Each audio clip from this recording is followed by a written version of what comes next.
Hello students, आज अपन find करेंगे potential due to an electric dipole. Means द्विध्रुव के कारण, ये द्विध्रुव है प्लस माइनस, इस द्विध्रुव के कारण किसी पी पॉइंट पर विभव ज्ञात करेंगे, कुल विभव। तो देखो, सपोज ये प्लस माइनस एक डाइपोल है, प्लस माइनस एक द्विध्रुव है जिसके केंद्र सेंटर से आर डिस्टेंस पर एक पॉइंट कंसिडर किया अपन ने पी, जो कि थीटा एंगल पर है ना। सेंटर से पी पॉइंट जो है इस हॉरिजॉन्टल से थीटा एंगल पर प्लेस्ड है। अब देखो, अपन को पी पॉइंट पर टोटल पोटेंशियल फाइंड करना है, तो पोटेंशियल अप्लाई करता है ये चार्ज, एक तो plus Q charge potential apply करेगा और एक minus Q charge potential apply करेगा।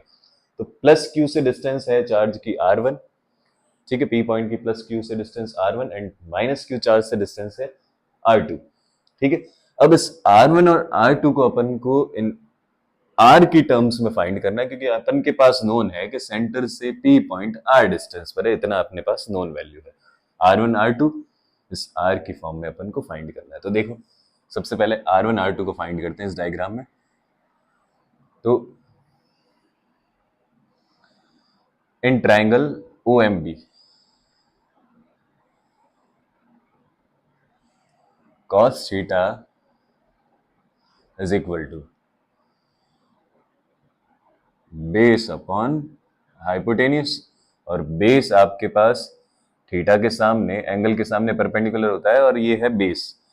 तो O M upon hypotenuse a. अब यहां से अपने पास ओ एम फाइंड हो जाएगा, तो ओ एम क्या हो जाएगा, ए कॉस थीटा। सिमिलरली इस ओ एन की भी वैल्यू क्या हो जाएगी, A cos theta as it is, A cos theta. Cos theta apply करके अपन को फाइंड करनी है। तो देखो, अपने इस ओ एम और ओ एन की वैल्यू फाइंड की है। अपन क्या करते हैं, देखो, अपन इस R1 को इस पी एन के नियरली इक्वल कंसिडर कर लेंगे और R2 को पी एम के नियरली इक्वल कंसिडर करेंगे, बिकॉज अपन ने क्या किया, ए और बी से परपेंडिकुलर ड्रॉ किया इनको नियरली इक्वल बनाने के लिए, एग्जैक्ट इक्वल नियरली इक्वल। तो देखिए, अपन का एम है इस पी पॉइंट पर टोटल पोटेंशियल फाइंड करना। तो देखिए करते हैं। तो पी पॉइंट पर पोटेंशियल देखो, V at P, total potential at P कौन अप्लाई करेगा, एक प्लस क्यू और एक माइनस क्यू। तो V due to plus Q plus V due to minus Q. Potential का फॉर्मूला होता है के क्यू अपॉन आर। तो देखो, प्लस क्यू से डिस्टेंस R1 है, तो फॉर्मूले में अप्लाई करूंगा K Q upon R1, and minus Q से डिस्टेंस है R2, तो फॉर्मूले में charge minus Q upon R2। Then बीच में आ जाएगा minus K Q upon R1 minus K Q upon R2। अब R1 और R2 की वैल्यू अपन को पुट करनी है। तो देखो, R1 को मैं क्या लिख सकता हूं इस डायग्राम से, R1 is equal to R plus O N, means O N की वैल्यू है ए कॉस थीटा। तो फ्रॉम फिगर, इस चित्र से R1 बराबर R plus a cos theta and R2 is equal to R minus a cos theta. ये value अपन put करेंगे इस R1 और R2 में। तो वापस देखो,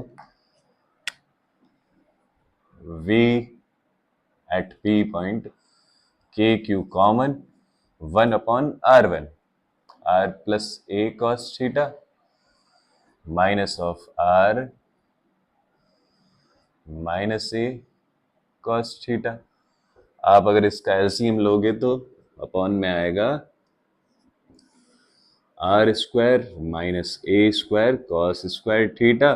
ये वाली टर्म आएगी इधर, r minus a cos theta minus of r minus a cos theta.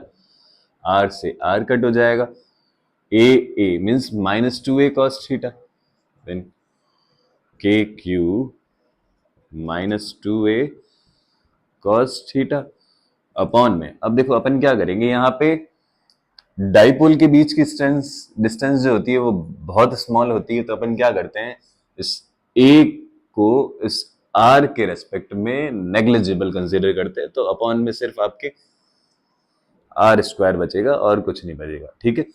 इस टर्म को अपन आर स्क्वायर के रेस्पेक्ट में नेग्लिजिबल मानेंगे, नगण्य मान लेंगे, ठीक है। तो देखो 2aq, आपको पता है ये 2aq क्या होता है, डाइपोल मोमेंट, द्विध्रुव आघूर्ण होता है, because p is equal to 2aq। तो 2aq की जगह अपन p लिख लेंगे, तो total potential v is equal to k, 2aq की जगह p लिख लेंगे, cos theta minus as it is upon r square. तो देखो ये होता है किसी जनरल पॉइंट पे, किसी भी डाइपोल से मिड में अपन थीटा एंगल पर एक कंसीडर करेंगे p पॉइंट, उस पॉइंट पर टोटल पोटेंशियल का फॉर्मूला है minus k p cos theta upon r square. अब देखो यहां से अपन क्या कर सकते हैं, इस डाइपोल के एक्सिस पर भी पोटेंशियल फाइंड कर सकते हैं और इक्वेटोरियल पर भी फाइंड कर सकते हैं, मींस अक्ष पर भी ज्ञात कर सकते हैं और उसके अभिलंब स्थित किसी बिंदु पर भी ज्ञात कर सकते हैं। वो कैसे, जैसे इक्वेटोरियल पे क्या होता है, थीटा 90 होता है, तो थीटा अगर 90 रखेंगे तो v एट इक्वेटोरियल कितना हो जाएगा, 0, because cos 90 is equal to 0। और अगर एक्सिस पे फाइंड करना है आपको, तो एक्सिस पे थीटा कितना होता है, 0, तो एक्सिस पे क्या हो जाएगा, माइनस के पी कॉस 0 1, तो के पी अपॉन आर स्क्वायर, ठीक है। तो ये है आपके द्विध्रुव के कारण किसी बिंदु पर विभव। Thank you.